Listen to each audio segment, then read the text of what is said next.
Question है, अशोक ने गया जिले में बराबर पहाड़ी पर किसके लिए गुफाएं खुद बाई? फटाफट से बताइए। For whom did the Ashoka dig or carve caves on the बराबर हिल इन गया डिस्ट्रिक्ट ऑफ बिहार? क्या है सही आंसर? सब बच्चे जल्दी से बताइए। सभी लाडले, सभी कर्मवीर, जो कक्षा में, सब बच्चे आंसर करिए।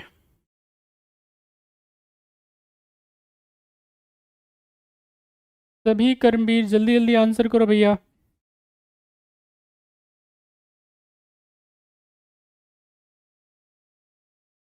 चलिए, अब जिन जिन बच्चों ने आंसर दे दिया है, थोड़ा देख लेते हैं कि भाई, देखिए यहाँ पे मैं आपसे सवाल पूछने के लिए नहीं आता, पहले तो ये क्लियर कर लीजिए। मैं सिर्फ और सिर्फ इसलिए आते हैं हम लोग, इसलिए हम आपके साथ में जुड़ते हैं कि आपको क्या हो, एक तो क्वेश्चन पता चल जाए और आपको एक शॉर्ट एंड स्वीट, जितनी आपकी ज़रूरत है, जितनी आपकी आवश्यकता है, वो उस आवश्यकता के अनुरूप आपको क्या मिल जाए, एक्सप्लेनेशन मिल जाए। अगर आपको इतना मिलता रहेगा रेगुलर बेसिस पे, अगर आप सुनते रहेंगे, कुछ ना कुछ अगर सुनते रहेंगे, ध्यान से सुनते रहेंगे, न जाने वो बात कहाँ आपको काम में आ जाए। यानी हम जब बात करते हैं किसके बारे में, साइकोलॉजी के बारे में, मनोविज्ञान के बारे में, तो हम लोग क्या करते हैं, दिमाग को अलग अलग भागों में बांटते हैं, मोटा मोटा 3 भागों में बांट देते हैं। उसमें से एक सबसे ज़्यादा इंपॉर्टेंट है, वो है सब कॉन्शियस माइंड। यानी अगर आपके अचेतन मस्तिष्क में चीज़ें रहती हैं, सब कॉन्शियस माइंड में चीज़ें रहती हैं, तो वो कहीं ना कहीं आपका सवाल सही करवा देती हैं, क्वेश्चन आपका कहीं ना कहीं सवाल सही करवा देती हैं। आप सब बच्चे जानते होंगे भाई कि जो हम अगर बात करते हैं किसके बारे में, सुभद्रा के बारे में, उसके बेटे के बारे में, आप जानते होंगे, अभिमन्यु की बात कर रहा हूं मैं।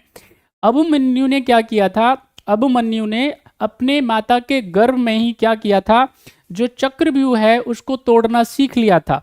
इसका मतलब क्या है, वो जब उसके पिताजी और माताजी आपस में बातचीत करते थे तो वो उसको सुनता था। बच्चा क्या होता है भाई, सुनता है, वो जीवित प्राणी है, जीवित आत्मा है, सोल है, तो वो क्या करेगा, सुनेगा। तो सुनने से बहुत सारी बातें क्या है आपको क्या हो जाती हैं, क्लियर हो जाती हैं। और लर्निंग के पॉइंट ऑफ व्यू से भी बात करूं, मैं आपको अगर अलग अलग थ्योरीज के हिसाब से बताने बैठ जाऊं यहाँ पे, जैसे एडगर डेल की एक थ्योरी है, कोन ऑफ एक्सपीरियंस बोलते हैं इसको, अनुभव का शंकु बोलते हैं। उसमें भी क्या है, जो लिसनिंग होता है वो स्टडी करने से ज़्यादा प्रभावी होता है। सुनना और देखना, अगर आप क्या करते हो, सुनते हो, बात समझ में आई, सुनते हो प्लस देखते हो, तो यहां से क्या कर सकते हैं आप लगभग, आपको मैं बता रहा हूं, 50% क्या कर सकते हो, आप चीज़ों को रिकॉग्नाइज कर सकते हो, रिकॉल कर सकते हो, रख सकते हो।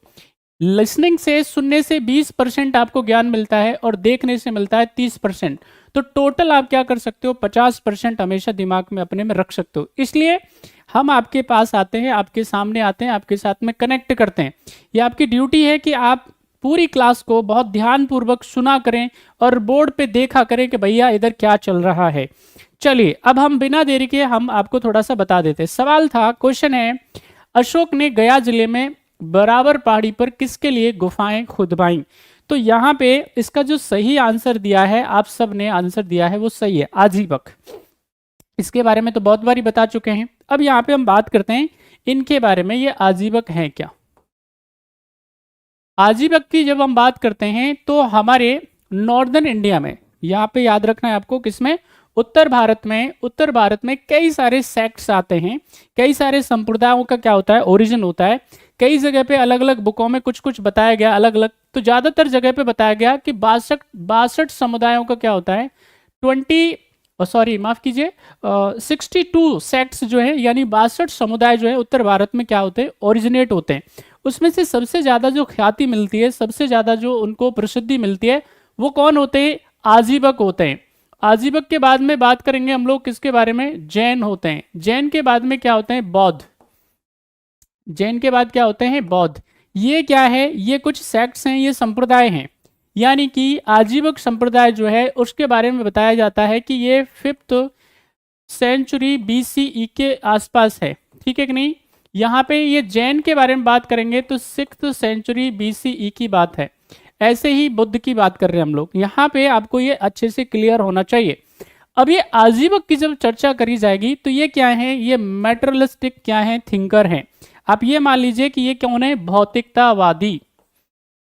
भौतिकतावादी, इसका मतलब आप इनको क्या कह सकते हो भाई, आप भौतिकतावादी की जब हम बात करेंगे तो इसका मतलब क्या है, जो पुनर्जन्म में कोई भरोसा नहीं रखते हैं, जो कर्म कांड में कोई भरोसा नहीं रखते हैं, किसी चीज को मानते ही नहीं है। यहाँ पे चारवाक के बारे में आप सब बच्चों ने सुना होगा।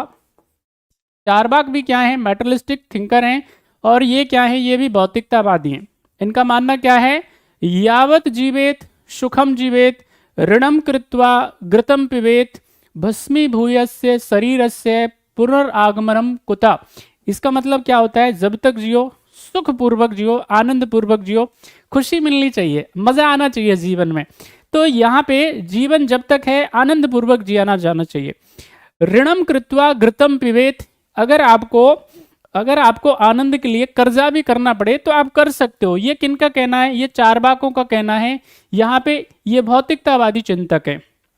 एक बार शरीर जल जाता है, भस्मीभूयस से हो जाता है, यानी राख बन जाता है, तो उसके बाद में उनका पुनर्जन्म होता है नहीं होता है, रिवर्थ होता है नहीं होता है, किसी को नहीं पता है। तो इसलिए क्या किया जाना चाहिए, व्यक्ति को बिना किसी की फालतूगिरी में पड़े हुए क्या करना चाहिए, आनंद पूर्वक जीवन जीना चाहिए, सुख पूर्वक जीवन जीना चाहिए। ये इनकी विचारधारा है, ये इनकी आइडियोलॉजी है। यहाँ पे आजीवक जो हैं ये कौन है, भौतिकतावादी हैं। मखली गोसाल के बारे में आपने सुना होगा, कई बार बताया, वो क्या है, इनके कन्वेनर हैं, इनके मेंटर है। बात समझ में आई। तो यहाँ पे जब हम बात करते हैं किसके बारे में, इनका जो प्रभाव था, आजीवकों का जो प्रभाव था वो जबरदस्त था लोगों के ऊपर, उनके जनमानस के ऊपर, और इतना प्रभाव था, इसी से इंस्पायर होकर के अशोक ने, यहाँ पे जब हम बात करेंगे तो उसका पोता है, उसका नाम है दशरथ। तो ये क्या करते हैं, बिहार के एक जहानाबाद जिला, यानी जहानाबाद डिस्ट्रिक्ट, जिसको हम आज की डेट में गया बोलते हैं। जहानाबाद को क्या नाम आजकल किसके नाम से जाना जाता है, गया के नाम से जाना जाता है। तो वहां पे क्या है, 7 केव बनवाई जाती है, 7 केव्स बनवाई जाती है, गुफाएं बनवाई जाती हैं, और वो किनको दी जाती है दान में, आजीवकों को रहने के लिए दी जाती है। ये इसका जो आंसर हो जाएगा क्या है, A is the right answer. Next question on your screen, सभी आंसर करिए सारे बच्चे, क्या होगा सही जवाब।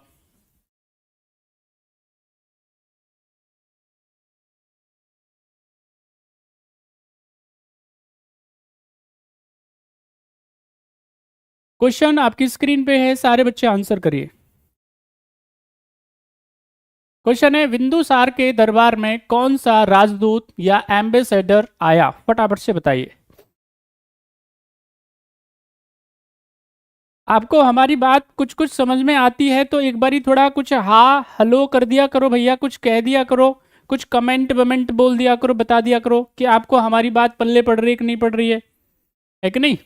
पता चले कि मैं अपना इधर गाना गा रहा हूँ और आप जो है अपना कुछ और देख रहे हो, तो थोड़ा ध्यानपूर्वक आप मुझे बता दिया करो, ताकि मुझे भी पता चलता रहे कि मैं जो बोल रहा हूँ मुझे और कहाँ तक क्या बात करनी है, किस लेवल तक मुझे बात करनी है। पता चले मेरी बातें पल्ले ही नहीं पड़ रही हूँ, है कि नहीं, मैं इधर एनर्जी लगा रहा हूँ।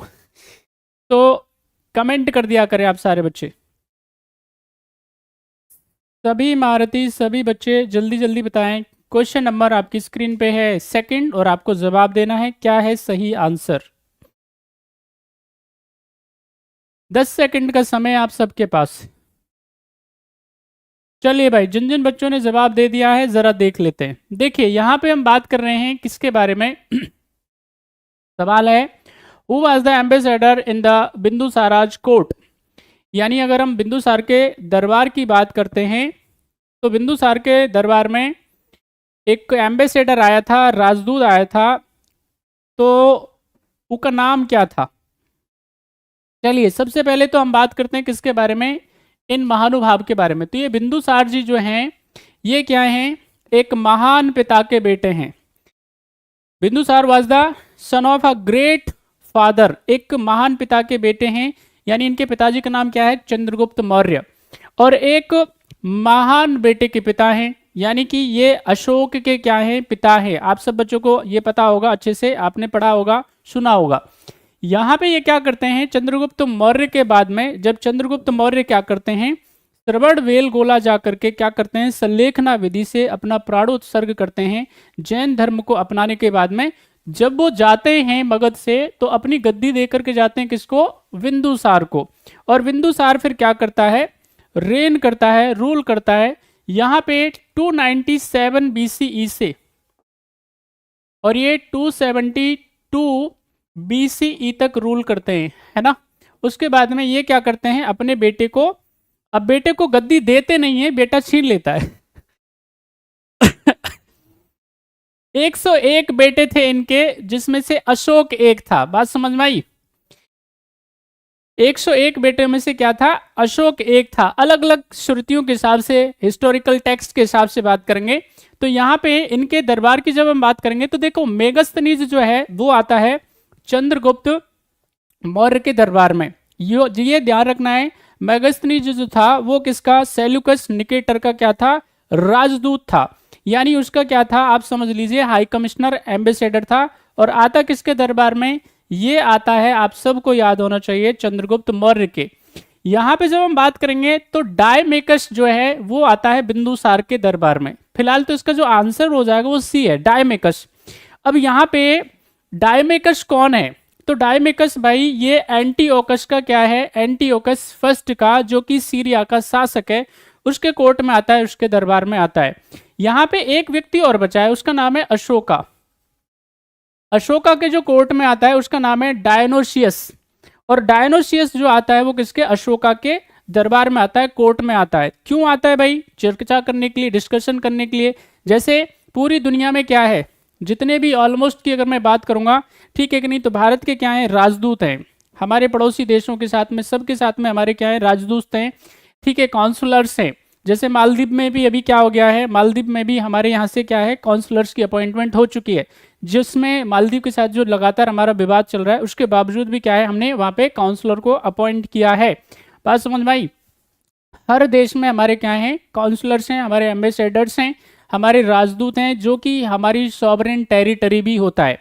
यानी जितने भी विदेशी दूतावास होते हैं वो क्या होते हैं, इंडिया की सॉवरेन टेरिटरी को क्या करते हैं, रिकॉग्नाइज करने का काम करते हैं, प्रदर्शित करने का काम करते हैं। तो फिलहाल तो भैया इसका जो आंसर हो जाएगा वो क्या है, इसका सही आंसर है डायमेकस।